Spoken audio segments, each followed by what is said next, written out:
Hey everybody, it's the Mad Master here. I'm doing another video today, and I had this idea for the last couple of days because it's kind of about culture and society and politics, but how I am starting to view things from like a different lens, I would say, with regards to the subject, because this is kind of about how things have been in the past and how things could be in the near future, and how to really respond to events that happen other than, very much more apocalyptic kind of scenarios, which I pray will not happen with whatever result happens. Because, for one, there's a very real possibility of either result that we have. Well, let's just face it, Jill Stein or Chase Oliver are not going to win. As far as war and apocalyptic kind of ideas becoming reality. So, and that's not necessarily going to happen, but it is very much a possibility, and I'm not going to hedge my bets on it, but I definitely want to say that I do not want that to become a reality, of course. So let's say that does not happen, and let's just hypothetically talk about this, because this is a concept that, strangely enough, I intellectually got from a certain social media, commentator who recently got I'll just give you a little bit of a thing. Recently got in a lot of trouble, but I started to kind of expand upon this. And I do not agree with a lot of his points of view, but I am inspired by this one concept. I'm actually very fascinated, I'll admit, by a lot of his ideas, though. And that's what I don't think he actually articulated this in the way that I'm going to, but it's this thesis antithesis view of history in regards to a lot of things that have happened. So let's go first of all and go back in time. And I would never have voted for Ronald Reagan. I do not support his ideas or policies in many ways, other than maybe second term, ironic for this second term Reagan, where he was very much a negotiator in ending the Cold War and ending the threat of nuclear Armageddon. Him and Gorbachev together, with a few others, of course. So this idea of Ronald Reagan, politically, I do not support him. However, let's look at what had happened in the 80s and during Reagan's tenure. You had basically so much culture that we're still, at this moment in time, talking about movies, books, music, video games, franchises, everything from the 80s. We're still in this retro phase. Many people, there's a little bit of, they're trying to like shoehorn the 90s in there too, but now, that hasn't really caught on. You notice that? That hasn't really caught on in the same way that the 80s thing did, that zeitgeist. And I'm not saying it won't, I'm just saying as of this moment. So, I'm wearing a shirt from, a video game made in the 80s. So you have that, and you also have many political movements that got its start in the 80s under Reagan, in response to Reagan, and response to the Christian conservative movement and all this stuff. So this is kind of just a video for people that do not support, it's more for people that don't support Donald Trump than Kamala Harris. I don't support either, by the way. But when people are, kind of catastrophize about a Trump presidency, this is what I have to say about it. So people have to remember, back in the 80s, we had a threat of nuclear war looming over us at all times, and reactionary politics and ideas that were all over the place. You had a lot of bad things that were happening, in the world and in America. One of the things that really kind of befuddles me is how a lot of people do take for granted how much violent crime has fallen since the 80s. There's a graph. I'm not going to show it in this video, but I'm going to talk about the subject. And I think, you can talk about crime without being like either like a Pollyanna liberal or a reactionary soothsaying conservative. You can talk about it in a nuanced manner. Violent crime back then was astronomical compared to now. I mean, you have thousands of people dying from murder every year in big cities. Now it's like hundreds. There's just basically, it's a completely different story for most places. There has been crime that has risen in southern cities and other places, of course, are more poorer sections of the country, and even Portland and other areas like that. But compared to the 80s, at least with like New York City, it's fallen astronomically from where it was. So we can talk about that, and the fact that nobody smokes cigarettes anymore. And I talked about this. I don't see anybody smoking outside. How many people that killed every year? It was a lot of people. So I don't know why life expectancy has kind of gone down in recent years. I don't know if it's because of a certain condition that people got, or if it's because of jabba dabba doos. I'm not going to say. I'm not going to postulate on that. It's gone down a little bit in the last 5 years from where it was. Or maybe it's because of opioids and stuff, partially, contributing to that, or maybe it's our diet or whatever. But the 80s, smoking, people were dying left and right from that, and AIDS and everything like that. So let's take that into account. But in regards to this idea is that if Trump becomes president, it's not a good thing. If you have that point of view, it's not a good thing. But it can be an opportunity for a lot of things as far as the antithesis part of that argument, just as it was under Reagan.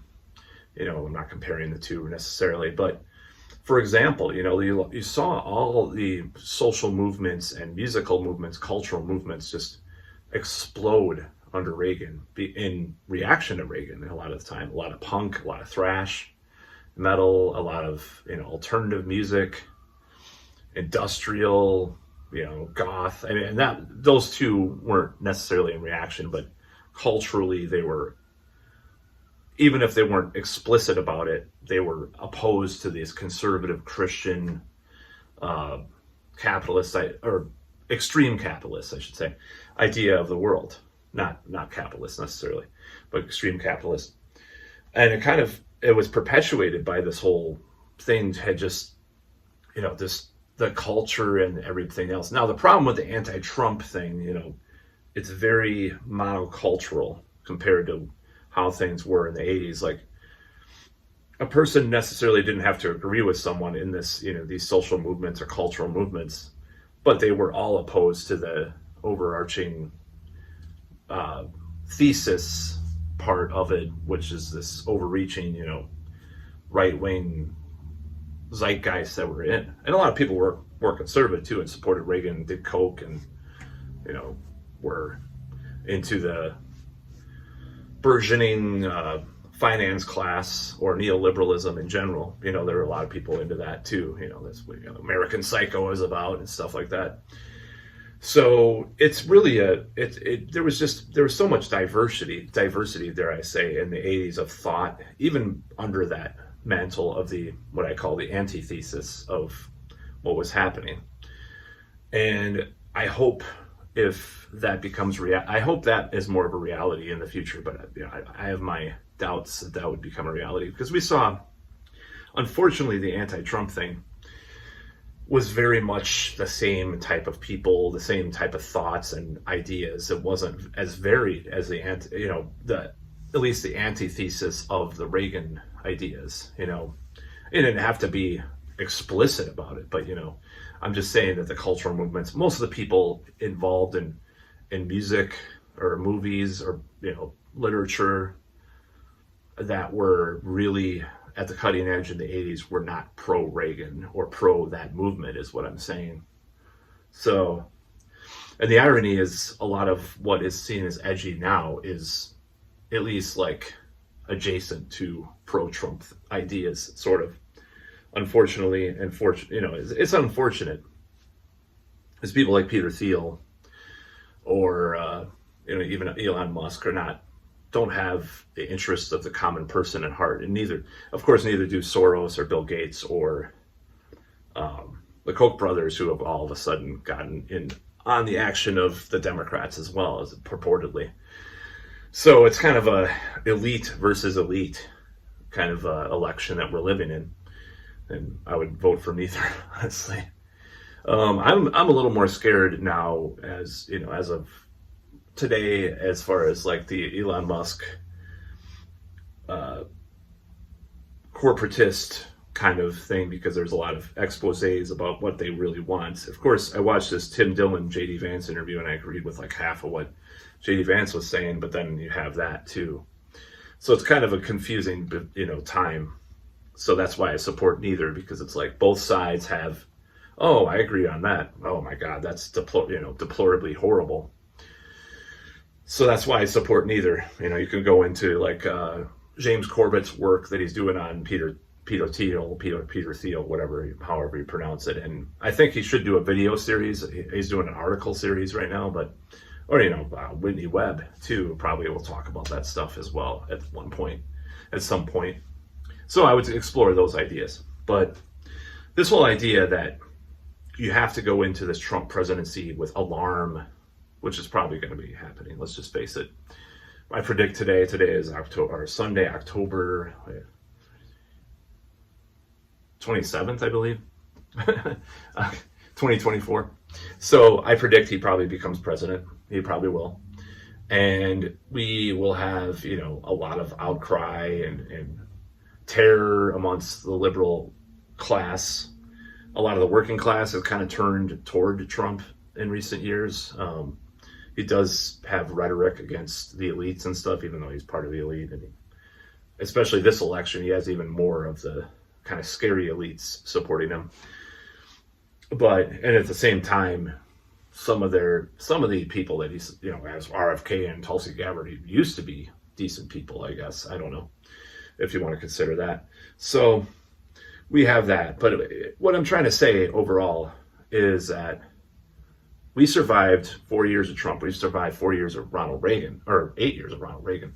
And it's not like, unless the apocalyptic visions that people are having about this become true, World War III and stuff like that, or, whatever religious kind of fascism or whatever they call it, becomes reality, then I don't think I think there's things to worry about, but create something different and new, be creative, get involved with your community, get involved with people, create a zeitgeist that is the opposite, not necessarily the opposite always, but the reaction of that, or not the reaction necessarily directly, but just create things, be involved, do things, be involved in society, do things, that you want to do in your life. Go on with your life and try to create things and let things flourish, because you look back on the times in America, at least, when, there was some kind of, I would consider the Biden administration repressive, considering the censorship that they supported the last 4 years. But there's been repressive governments where creativity flourished under, and that's what I'm saying with this video. I don't like this idea that, it's all doom and gloom. Oh my God, if Trump becomes president, blah, blah, blah. Try to use that as an opportunity, on a local and, civil level, to create things that are new, make things that are new, write a film script, organize some meeting of people, some kind of meetup group, not meetup.com per se. I'm just saying meetup groups. Get involved in real life, go to bars, have fun, go to concerts, form a band, instead of this idea that, oh my God, it's the end of the world if Trump gets elected. Because during like the Reagan years, I'm just saying, this is more for liberals. That I mean, if there are any liberals that watch my channel, I don't know, or leftists or whatever. During the Reagan years, there was plenty of battles happening at the time, and some battles were kind of won. I'll give you a really concrete example of one thing that was really influential in the 80s under Reagan, and it was the movie The Day After that came out. And Reagan just, he's like kind of like Trump, but instead of people coming into the room and influencing him, it's movies that influence him, because he was influenced by Star Wars and Back to the Future, and obviously he was influenced by Star Wars. He named a stupid thing. People said it was like this Machiavellian thing with Star Wars, and like SDI, the lasers, the space lasers were supposed to, because they bankrupted the Soviet Union. I don't know if that's true or not, because they were trying to compete with it, and it wasn't ever supposed to work or something. I don't know. Anyways, I'm not going to go into that. I haven't gotten into the minutia of that whole idea, but he was ramping up war with Soviet Union in his first term. This is why I don't understand why certain commentators love first term Reagan a lot or whatever, because whatever. Person I was actually influenced to do this, to explore this concept from, ironically enough. So a certain person accused of some things recently too, anyways, which I actually somewhat buy into some of that. So this whole idea that, anyways, that he was influenced by films. So The Day After came out, which is a film about nuclear war. And he was influenced by that film to sign, reduction treaties with Gorbachev and reducing nuclear arms and trying to go more towards a more peaceful world.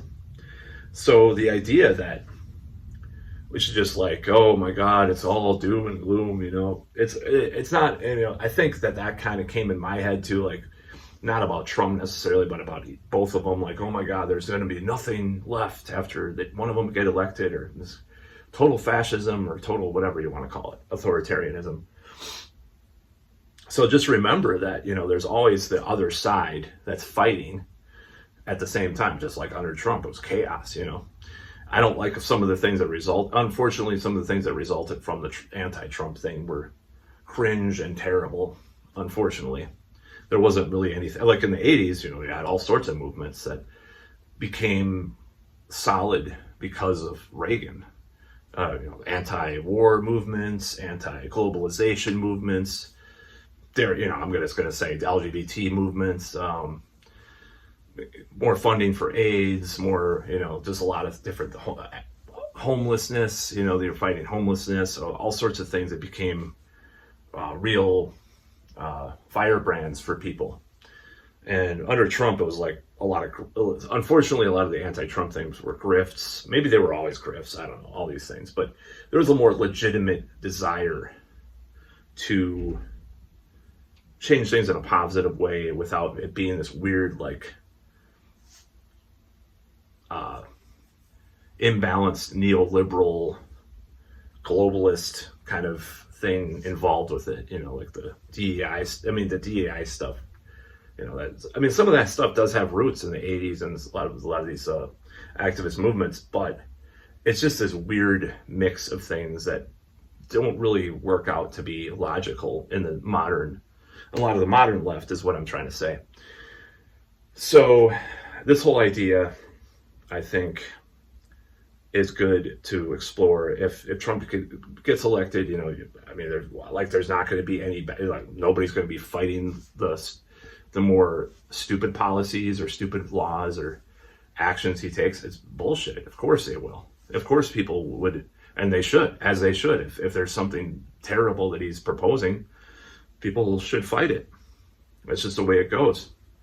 So that's kind of what this video is about. It's oh my God, it's Armageddon. I'll be honest. I have a friend or whatever, who I was living with, who, when Trump got elected, they screamed into their pillow for 4 hours. And I'm just like, I just put my hands up in the air and like, oh, yeah, he became elected. Okay. It's another tool, for whatever billionaires or whoever is doing things. Who cares? Life will go on. Maybe that's all I'm saying with this video. Life will go on if Trump gets elected. It's so stupid. Just some people are just so, I don't know what myopic is the word. I have a friend that's convinced Trump is the Antichrist and we're going to have World War III, only under Trump, not under Kamala.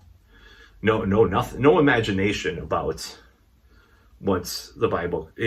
Just this straight literal interpretation that the Antichrist is a person, could be a movement, could be, the Antichrist. I'm not saying it could be. It's just no imagination about that particular subject. I don't agree with him at all about that. Very much could be the Antichrist, I guess. But I don't know if I believe in the Antichrist. The Christian God.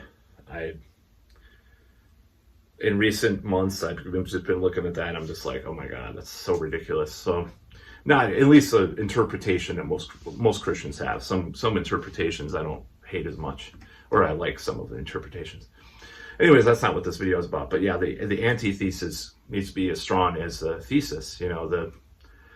The cultural movements, the cultural zeitgeist needs to be in place.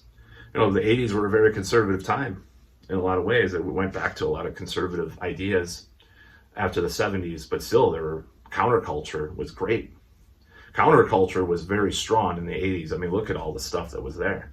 You had death metal, black metal, thrash metal, punk, crossover, techno, house, industrial, modern classical, whatever, goth, whatever. I don't know. So yeah, that's what this video is about. Video games were great. I mean, I don't want to see the laziness that has been in recent years with a lot of the culture that's come out. It's usually by corporations that are just co-opting things and making things crap. But I would say, if things go the way that you don't want them to, then do something about it. I don't mean like violent. I mean creatively, creatively and socially do things that are against the zeitgeist that they're trying to perpetuate on us. And I do believe that, I'm going to be honest, I think that there's certain elements of the right now, that are better than what the rest of everybody else proposes, except for maybe some of the dissident leftists. But I do believe community, family, I mean, the globalist agenda, if you want to call it globalist or New World Order, it's a little bit conspiratorial, technocratic agenda, I'll just say that, is to have, to eat the bugs, live in a pod, and be part of the AI or whatever. And I use AI a lot, honestly, I'll be honest. But, it is to become a machine, or, like the book, what's it called? Neo-feudalism, which I still have to read. I'm going to show you this book. This is what we're fighting against right here, the coming neo-feudalism. And, you can postulate where that comes from, more the Democrats or Republicans. Right now, it's a little bit of both. A little bit less in certain ways from the Republicans. But then again, you have this old guard of kleptocrats that are supporting the Democrats now. Do they want them? Are they into some of those ideas as much in a certain way? So that's a question that's in my head. I don't know. I'm probably not going to vote, like I said, or if I do, I vote for Jill Stein. And the Libertarian Senate person, is that Phil Anderson, against Tammy Baldwin, because after that TikTok stuff and the Ukraine stuff, done. I can't vote for a Democrat in the state for senator. So I can't do that. If I do vote at all, I'm just saying. But yeah, this neo-feudalism, I mean, that's what J.D. Vance says sounds like the opposite. But then you have Peter Thiel, Elon Musk saying a little bit, or Elon Musk says a little bit of both, and then Peter Thiel's ideas. He supports wars and stuff. So anyways, I'm not going to talk. That's not what this video is about. I'm kind of weaving again. Weaving.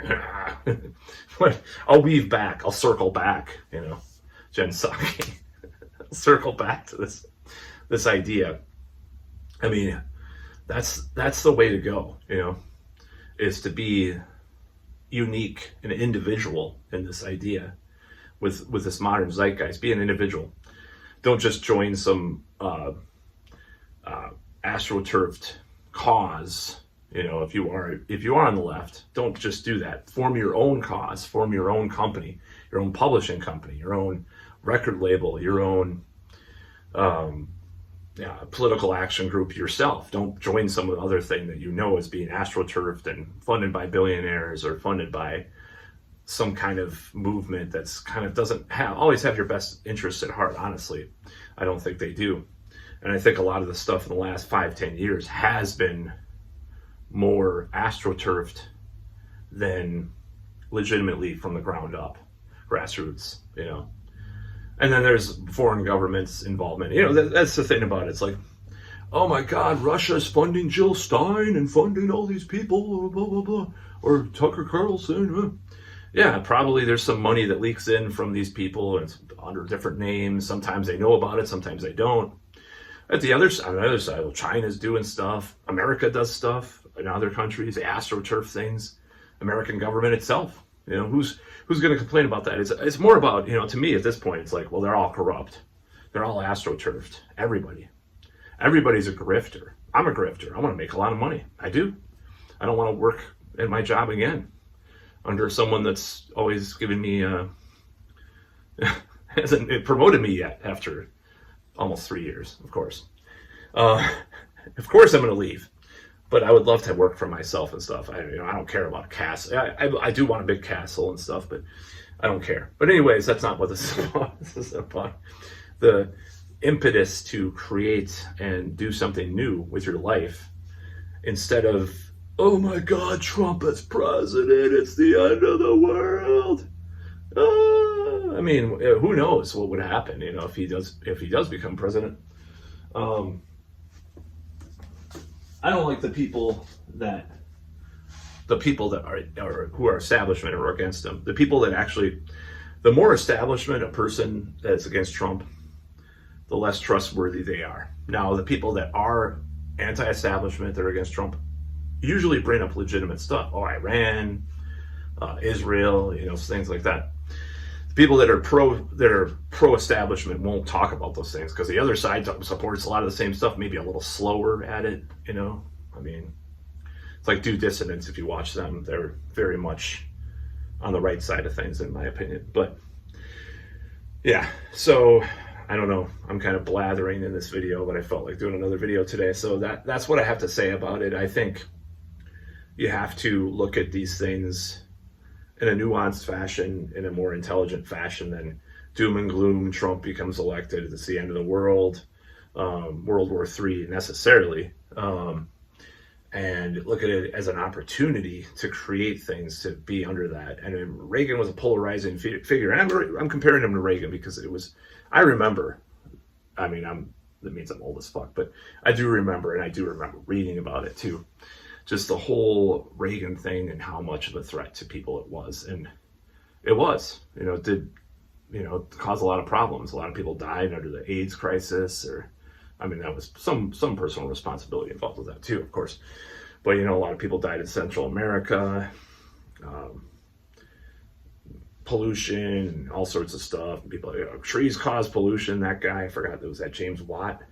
He said that in the Reagan administration. There was a lot of bad stuff from Reagan. War criminal, but he wasn't nowhere near Biden or Obama or Bush or Trump, even for that matter, as far as like the standards have gotten even worse since then. Because I believe George H.W. wouldn't do certain things in Israel that Reagan wouldn't do either, with Israel and stuff like that. But anyways, I'm getting blathering about that. So yeah, that's about all.